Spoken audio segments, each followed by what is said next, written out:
उत्तर प्रदेश की राजधानी लखनऊ का नाम न केवल ऐतिहासिक इमारतों के लिए इतिहास के पन्नों में खास लफ्जों में दर्ज है, बल्कि यहाँ की सरजमीन पर हुए हिंदुस्तान की जंग आजादी के दौर में तमाम कारनामे भी इस शहर को बेहद खास बनाते हैं।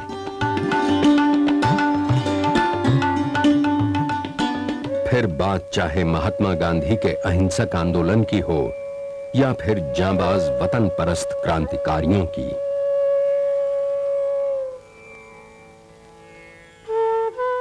भारत को आजादी दिलाने में जिन वीरों ने अपने प्राणों की आहुति दी, वे आदरणीय हैं, श्रद्धा के पात्र हैं।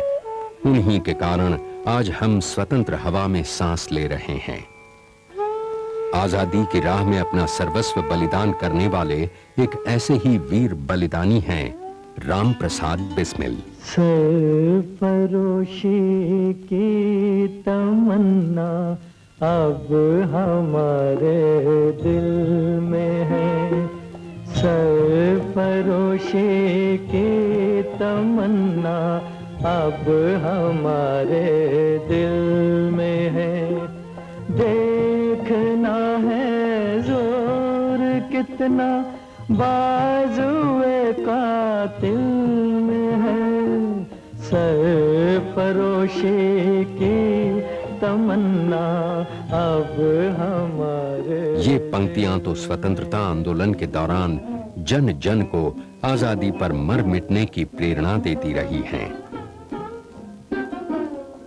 आज भी इन पंक्तियों से हमें इस धरती की गरिमा और गौरव की रक्षा के लिए तत्पर रहने की प्रेरणा मिलती है। भारत मां के इन शहीदों ने समय की शिला पर अपना बलिदान अंकित कर देश को गुलामी की जंजीरों से मुक्त करने की नींव डाली। हिंदुस्तान की आजादी की लड़ाई में कुर्बान हुए हजारों वतन परस्तों में बहुत से ऐसे भी थे जिन्हें अपने में दर्ज कर इतिहास भी खुद पर नाज करता है। क्या हमारे दिल में है, सरफरोशी की तमन्ना अब हमारे दिल में है। देखना है जोर कितना। पंडित राम प्रसाद बिस्मिल का जन्म उत्तर प्रदेश के मैनपुरी जिले में ज्येष्ठ शुक्ल 11 विक्रम संवत 1964 यानी ईस्वी सन 1897 को एक ब्राह्मण परिवार में हुआ था।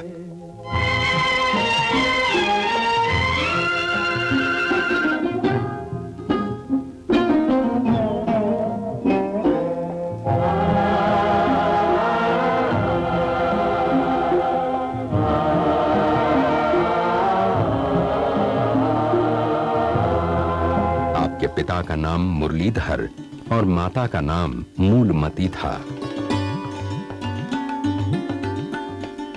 बिस्मिल की जिंदगी का ज्यादातर हिस्सा शाहजहांपुर में ही बीता। यहीं उनकी परवरिश हुई और यहीं बिस्मिल ने शिक्षा हासिल की, जबकि देश प्रेम की दीक्षा उन्हें मिली आर्य समाज से।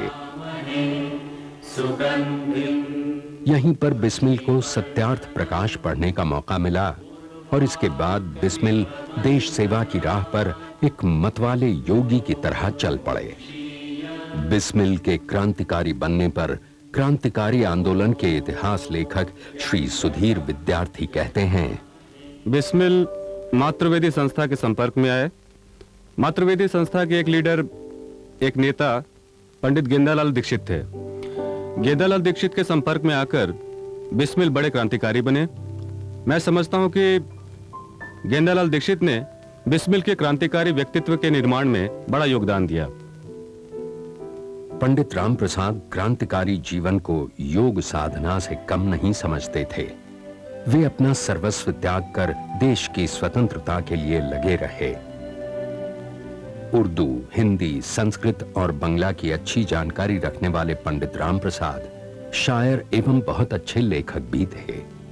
उन्होंने अवाम को जगाने के लिए बहुत ही कम वक्त में कई किताबें लिखी, जिनमें से कुछ हैं अमेरिका को स्वतंत्रता कैसे मिली, कैथरीन, स्वदेशी रंग। मगर इससे पहले कि ये किताबें भारतीय जनमानस तक पहुंचती, अंग्रेजी हुकूमत ने इन्हें जब्त कर लिया। इसी दौरान गांधी जी की अगुवाई में असहयोग आंदोलन की शुरुआत हुई, जिसमें क्रांतिकारी पूरे जोश और खरोश के साथ हिस्सा ले रहे थे। इसके बाद एक बार फिर क्रांतिकारी आंदोलन को तेज करने की कवायद शुरू हो गई। शचींद्रनाथ सान्याल के नेतृत्व में एक बार फिर से क्रांतिकारी दल उठ खड़ा हुआ। पंडित राम प्रसाद बिस्मिल अपने साथी अशफाक उल्लाह खान, रोशन सिंह और प्रेम कृष्ण खन्ना के साथ इस दल में शामिल हो गए। शचींद्रनाथ, बिस्मिल, चंद्रशेखर आजाद, अशफाक उल्लाह खान, रोशन सिंह, प्रेम कृष्ण, सुरेश चंद्र भट्टाचार्य, राजेंद्र लाहिड़ी और विष्णु शरण दुबलिस जैसे क्रांतिकारियों वाले इस दल का नाम हिंदुस्तान रिपब्लिकन एसोसिएशन रखा गया। इस दल का उद्देश्य था देश में प्रजातंत्र की स्थापना करना, अस्त्र शस्त्र खरीदने, चलाने और छिपाने में दक्ष बिस्मिल को इस दल का नेता बनाया गया। हिंदुस्तान रिपब्लिक एसोसिएशन के सदस्य गांवों और कस्बों में अंग्रेजों के पिट्ठुओं के यहां डकैतियां और लूट के पैसों से फिरंगियों से लड़ने के हथियार खरीदते। स्वतंत्रता संग्राम सेनानी श्री S.K. बर्धन कहते हैं, पंडित रामप्रसाद बिस्मिल जी उस क्रांतिकारी में एक क्रांतिकारी वो हैं जिनका आजाद भारत का स्वतंत्रता संग्राम का इतिहास में उनका योगदान, उनका त्याग, उनका बलिदान हम लोग कभी नहीं भूल सकेंगे, ना ही उनका ऋण हम चुका सकेंगे। मित्रों, इस वक्त दल की हालत कैसी है आप सभी को अच्छी तरह मालूम है। ना तो हमारे पास अच्छे हथियार हैं और ना ही पूंजी। तंगी का आलम तो यह है कि मुट्ठी भर चना भी हमें बड़ी मुश्किल से मिल पा रहा है। पंडित जी, आप चिंता ना करें, अपने लक्ष्य को पाने के लिए हम लोग भूखे भी रह सकते हैं। दोस्तों, हमारे दल को इस वक्त पैसों की सख्त जरूरत है। ये तो हम सब जानते हैं, मगर पैसों का प्रबंध किया कैसे जाए? फिरंगियों के डर से कोई दान भी तो नहीं देता है। पर जहां तक रही बात डाका डालने की, तो मेरी समझ से इस काम से हमारे दल के प्रति लोगों का नजरिया बहुत अच्छा नहीं है। मुकुंदी भाई सही कह रहे हैं राम। यही तो मैं भी कह रहा हूं। हम लोग रोज इधर उधर डाके डालते हैं, लोगों को लूटते हैं, मारते पीटते हैं। ठीक है, वो लोग अंग्रेजों के पिट्ठू हैं, लेकिन है तो हमारी तरह हिंदुस्तानी ही। मतलब हमारी दुश्मनी अंग्रेजी हुकूमत से है। अब हमें कुछ ऐसा करना होगा जिससे अंग्रेजी हुकूमत की नींव ही हिल जाए। हाँ, तो क्यों ना हम सरकारी खजाना ही लूटें? मगर राम, ये सरकारी खजाना हमें मिलेगा कहां? मैंने सब पता लगा लिया है। एक रेलगाड़ी जिस पर सरकारी खजाने वाला संदूक रखा होता है, सहारनपुर से लखनऊ आती है। क्या? हाँ, इसमें तकरीबन 10,000 रुपए होते हैं। 10,000?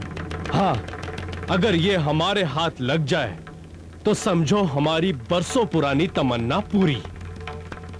इसे ही हमें लूटना है। हाँ, सही कहा। साथियों, हमें इस गाड़ी को लखनऊ से पहले काकोरी स्टेशन के आसपास ही लूटना होगा, क्योंकि वहां पुलिस का खतरा कम होता है। ठीक है बिस्मिल भाई। हाँ, ठीक है, बिल्कुल ठीक है। अब आप लोग गौर से सुने।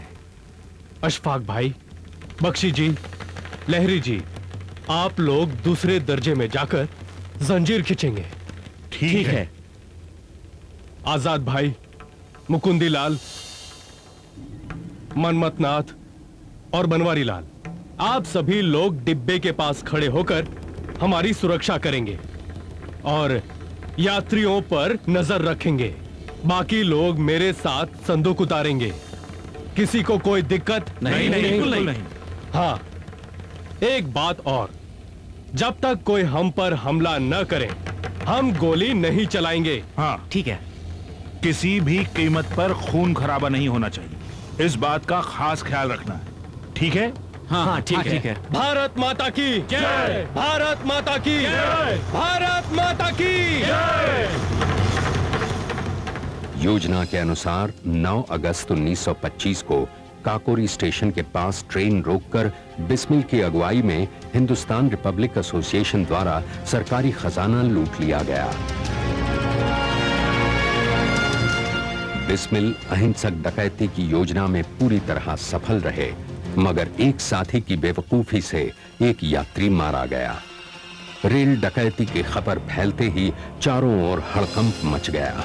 अंग्रेजी सरकार के उच्च अधिकारी क्रांतिकारियों के इस कारनामे से दंग रह गए, क्योंकि ये सिर्फ डकैती ही नहीं थी, बल्कि क्रांतिकारियों का अंग्रेजी सरकार पर खुल्लम खुल्ला हमला था।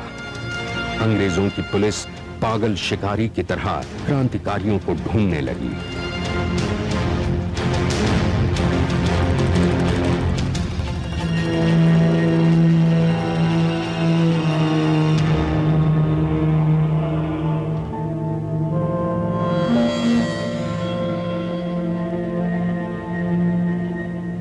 काकोरी कांड और पुलिसिया कार्यवाही पर स्वतंत्रता संग्राम सेनानी रामकृष्ण खत्री के बेटे श्री उदय खत्री बताते हैं।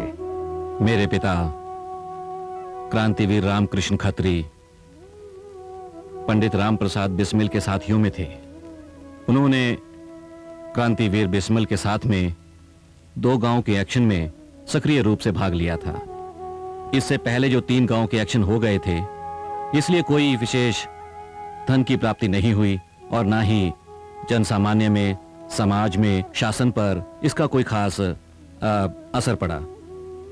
इसलिए क्रांतिकारी पार्टी ने विशेषकर बिस्मिल के जो कहने पर इस बात का निश्चय किया कि कुछ और ढंग से एक्शन किया जाए, जिससे आम जनता के बीच ये संदेश जाए और शासन को भी एक चुनौती हमारी तरफ से प्रस्तुत हो।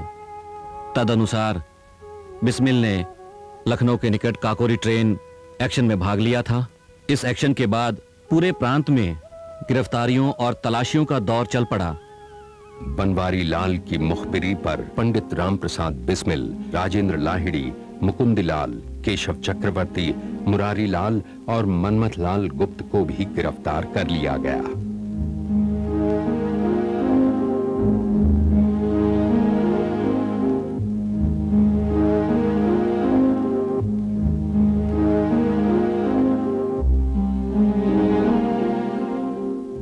अशफाकुल्ला खान और शचींद्र नाथ को भी पकड़ लिया गया। इन लोगों पर दफा 121 सम्राट के खिलाफ युद्ध घोषणा, 120, 396 डकैती और 302 कत्ल के तहत मुकदमा चलाया गया। सरकार की ओर से पंडित जगत नारायण मुल्ला इस मुकदमे की पैरवी कर रहे थे, जबकि क्रांतिकारियों की ओर से कलकत्ता के बैरिस्टर वीएम चौधरी को नियुक्त किया गया।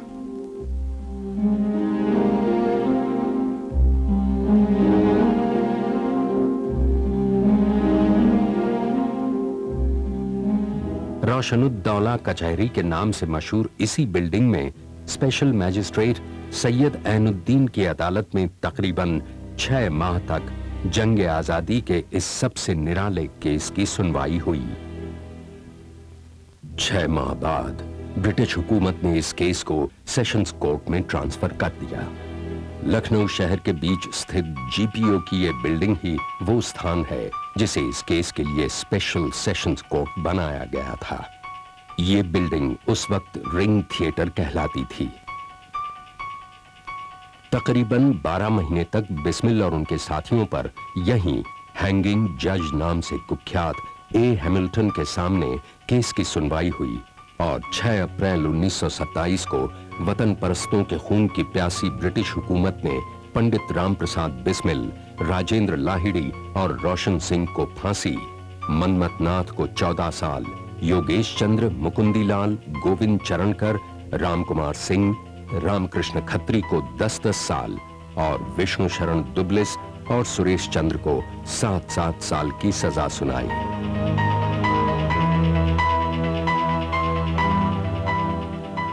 बनवारी लाल सरकारी गवाह बन गया था। इसके बावजूद उसे 5 साल की सजा हुई।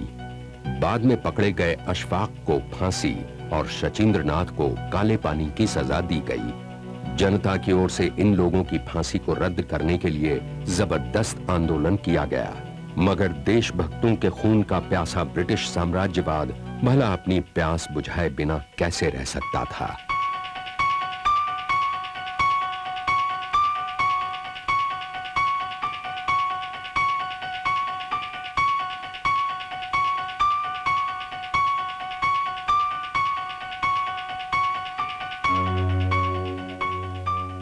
ये है लखनऊ जेल का पुराना हिस्सा। जेल के इन्हीं कमरों में काकोरी कांड के शहीदों को 1 साल रखा गया था।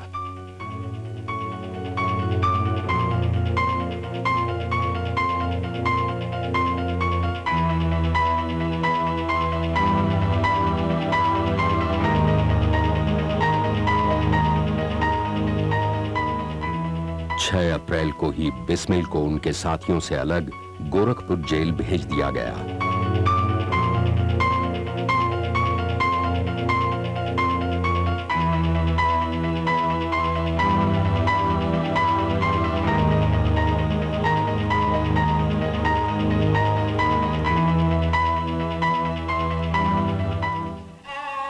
दिसंबर 1927 के दिन इस महान देशभक्त की फांसी की तारीख मुकर्रर की गई। जेल में रहते हुए बिस्मिल ने कई रचनाएं लिखी। यदि देश हित मरना पड़े मुझको सहस्रों बार भी, तो भी मैं ना इस कष्ट को निज ध्यान में लाऊं कभी। हे ईश भारत वर्ष में शत बार मेरा जन्म हो, कारण सदा ही मृत्यु का देशोपकारक कर्म हो।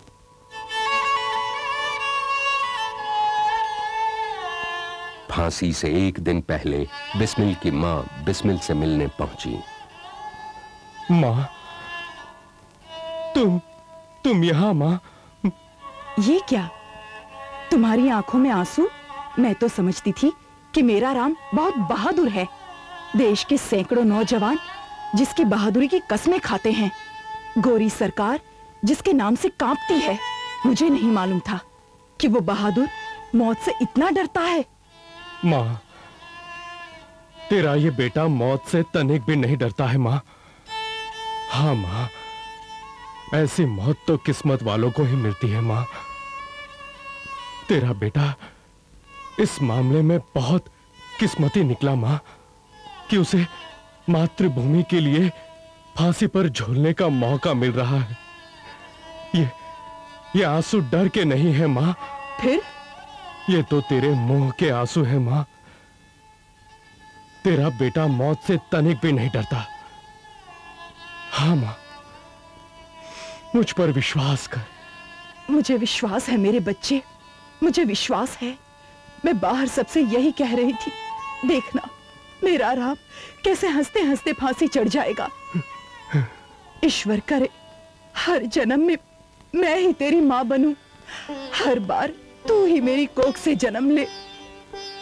फांसी से कुछ दिन पहले आपने अपने एक मित्र को एक पत्र भेजा।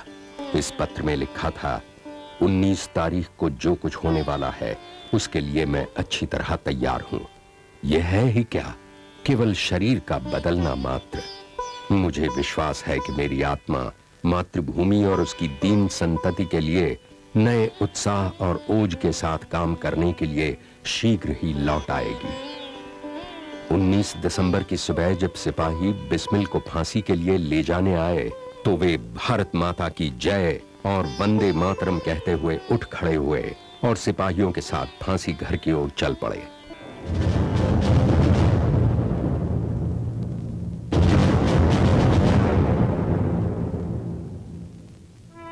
फांसी घर के दरवाजे पर पहुंचकर बिस्मिल ने कहा, मैं ब्रिटिश साम्राज्य का विनाश चाहता हूं और जल्द ही ऐसा होगा। और इसके बाद भारत माता की जय बोलकर ये महान देशभक्त फांसी के फंदे से झूल गया। फांसी के वक्त जेल की चारों ओर पुलिस का कड़ा पहरा था और बाहर देश प्रेमी जनता की भारी भीड़। जनता ने इस महान क्रांतिकारी के शव को पूरी धूमधाम के साथ सारे शहर में घुमाया। बड़ी धूम के साथ बिस्मिल की अंत्येष्टि क्रिया की गई। बिस्मिल की मां द्वारा दिए गए भाषण पर श्री सुधीर विद्यार्थी कहते हैं, जैसे जुलूस और अर्थी गोरखपुर के उर्दू बाजार में पहुंचे कि बिस्मिल की मां मूलमती ने उस अर्थी को वहीं रुकवाया और वहां पर खड़े होकर उन्होंने एक लंबा वक्तव्य दिया। बिस्मिल की मां ने वहां कहा कि मेरे पास सिर्फ एक बेटा था बिस्मिल के रूप में, जो मैंने आज देश को दे दिया है। अब मेरे पास एक और बेटा है, इसे मैं जयदेव कपूर को सौंपती हूं और इनसे कहती हूं कि इसे भी वो बिस्मिल की तरह ही बहादुर बनाएं और देश के लिए, देश की आजादी के लिए उसी रास्ते पर ले जाएं। मैं समझता हूं कि बहादुर मां का बेटा ही बहादुर हो सकता है। इस बात को न केवल बिस्मिल ने साबित किया अपनी जिंदगी से, अपनी कुर्बानी से और बहादुरी के साथ फांसी पे चढ़कर, बल्कि उस मां ने भी बिस्मिल की लाश को सामने रखकर जो वक्तव्य दिया, उससे यह साबित होता है कि राम प्रसाद बिस्मिल एक बहादुर मां के बहादुर बेटे थे।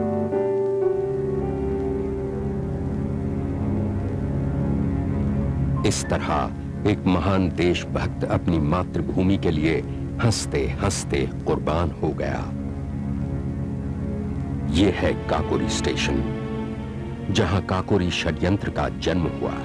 यहां पहुंचते ही हमारे मानस पटल पर मुक्ति आंदोलन के लिए रचे गए काकोरी षड्यंत्र की स्मृतियां जीवंत हो जाती हैं।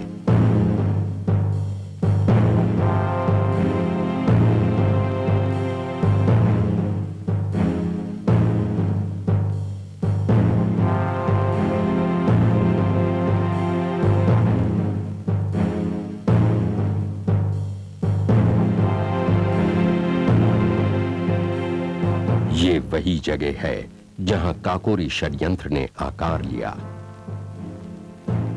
यहीं पर यह काकोरी शहीद स्मारक उन वीरों की आहुति का मूक साक्षी है। यहां पर आने वाले श्रद्धालु उन वीरों को नमन करते हुए गर्व के साथ उनके साहस और बलिदान को श्रद्धांजलि देते हैं।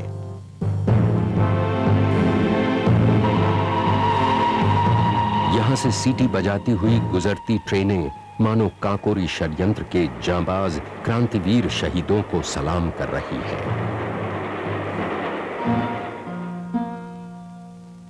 शाहजहांपुर को बिस्मिल जैसे शहीदों के नाम से जाना जाता है।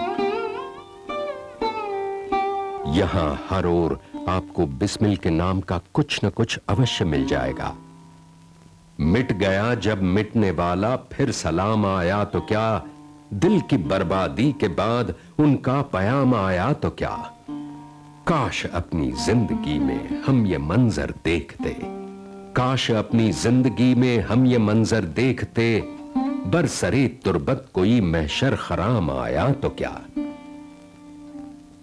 भारत मां के इस महान सपूत की किस्मत भी देखिए। जन्म मैनपुरी में हुआ, पालन पोषण हुआ शाहजहांपुर में, लखनऊ कर्मभूमि बना, फांसी गोरखपुर में हुई और अस्थियां क्रांतिकारियों के समर्थक और बिस्मिल के परम हितैषी बाबा राघवदास के आश्रम बरहज देवरिया में रखी गईं। सरफरोशी की तमन्ना अब हमारे दिल में है, देखना है जोर कितना बाजुए कातिल में है। सरफरोशी की तमन्ना अब हमारे। आज वक्त के साथ सब कुछ बदल चुका है, खासकर हमारी सोच। मगर बावजूद इसके जब तक तारीख जिंदा रहेगी तब तक पंडित राम प्रसाद बिस्मिल जैसे वतन परस्त हमारी रगों में वतन परस्ती का जज्बा जगाते रहेंगे। जय हिंद।